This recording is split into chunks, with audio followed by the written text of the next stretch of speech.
Bonjour tout le monde. Notre leçon de grammaire d'aujourd'hui a une relation avec les homonymes. Rien qu'en disant le mot homo, ça veut dire qu'on a affaire à des mots qui ont un point en commun. Voyons la phrase suivante. Un verre vert est dans un verre. Comme vous voyez, il y a un mot qui se prononce le plus. C'est le mot vert. Mais est-ce que ce mot s'écrit toujours de la même façon? Est-ce qu'il a la même signification? C'est ce qu'on va voir maintenant. Alors, on a vert avec V-E-R, on parle d'un ver de terre. Vert avec T, c'est la couleur verte. Vert, c'est le verre qu'on utilise pour boire, par exemple. Comme vous avez constaté, ces mots-là ne signifient pas, n'ont pas la même signification, ne s'écrivent pas de la même façon, mais ils se prononcent de la même manière. C'est pour ça qu'on dit que ce sont des homonymes.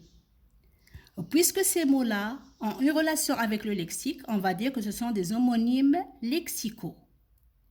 Mais bien qu'il y a des homonymes lexicaux, il y a aussi des homophones grammaticaux qui ont une relation avec la grammaire.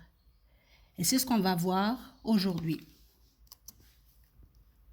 Les homophones grammaticaux sont très nombreux. Mais on va se contenter d'étudier les homophones grammaticaux A à accent, et EST, en ON, ONT, SON, SONT. On va commencer par les homophones A à accent.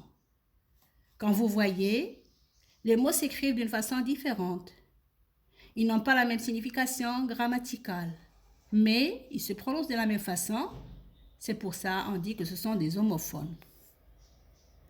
Regardez la phrase « Mon frère a mal à la gorge ». Si par exemple on vous donne cette phrase, on vous demande de la compléter en utilisant ou bien en choisissant entre A et A accent, qu'est-ce qu'on peut faire? La première des choses, on doit changer le ton de la phrase. Mon frère a mal à la gorge. À l'imparfait, ça va donner mon frère avait mal à la gorge. Quel est le mot qui a changé? On va commencer par le premier A. À l'imparfait, c'est devenu avait. Pourquoi? Parce que c'est le verbe avoir qui se conjugue, qui change. C'est pour ça, on a écrit ici le A sans accent. Par contre, à accent est resté identique parce qu'on ne pouvait pas le remplacer par A accent parce que c'est un mot invariable qui ne change jamais. C'est une préposition. Maintenant, les homophones EST, la même démarche, on va essayer de transformer la phrase à l'imparfait. Le chemin est long et ennuyeux. À l'imparfait, ça va être le chemin était lent et ennuyeux. L'homophone EST a changé parce que c'est le verbe être qui était conjugué au présent.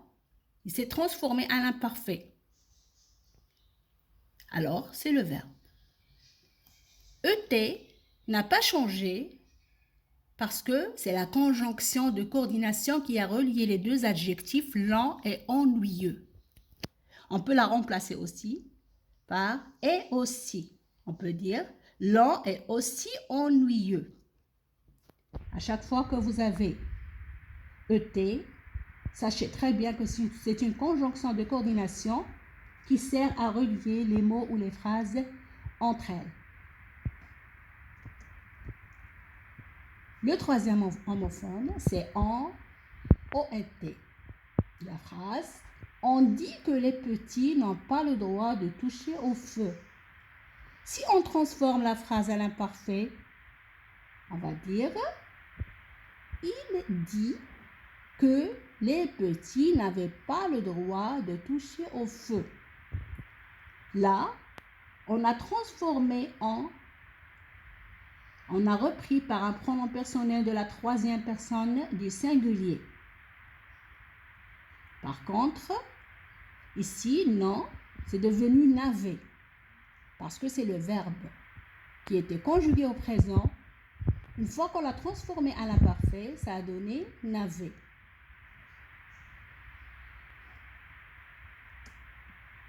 Le dernier homophone, c'est son avec S-O-N, son avec S-O-N-T. Jade et son copain sont contents. Si on vous demande de choisir entre les deux, bien sûr, Jade et son copain, c'est un pronom ou bien un déterminant possessif qu'on peut remplacer par le sien. Ça exprime la possession. Par contre, son, c'est transformé à l'imparfait, ça a donné été avec A-I-E-N-T, parce que c'est le verbe être qui était conjugué au présent. Et une fois qu'on l'a conjugué à l'imparfait, il s'est transformé. Maintenant, à vous la définition que vous devez retenir et écrire sur les cahiers de leçons avec les exemples. Je vais la lire. Certains mots se prononcent de la même façon, mais ne s'écrivent pas de la même manière et n'ont pas le même sens. Ce sont des homophones. Pour ne pas les confondre, il suffit d'identifier leur classe grammaticale. Par exemple, vous avez A, verbe avoir conjugué au présent à la troisième personne du singulier, comme l'exemple « il a mal ». A accent, c'est un mot invariable qui ne change jamais. Et c'est en même temps une préposition, comme « il va à l'école ». Et, EST, c'est le verbe être conjugué au présent à la troisième personne du singulier. L'exemple, il est malade. Si on la remplace par l'imparfait, ça va donner il était malade. ET, c'est un mot invariable qui ne change jamais, bien entendu. On peut le remplacer par et aussi. On peut dire maman et papa, ou bien maman et aussi papa. On a relié entre les deux mots maman et papa en employant la conjonction de coordination ET.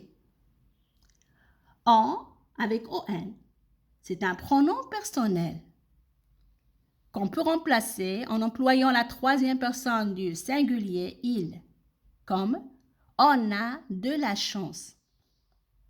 En avec ONT, c'est le verbe avoir conjugué au présent à la troisième personne du pluriel. Ils ont de la chance. Son avec ON, c'est un déterminant possessif qui signifie le sien, comme son stylo, le sien. Ça exprime la possession. Son, S-O-N-T, c'est le verbe être conjugué au présent à la troisième personne du pluriel. Exemple, ils sont gentils. Si on transforme la phrase à l'imparfait, ça va donner ils étaient gentils.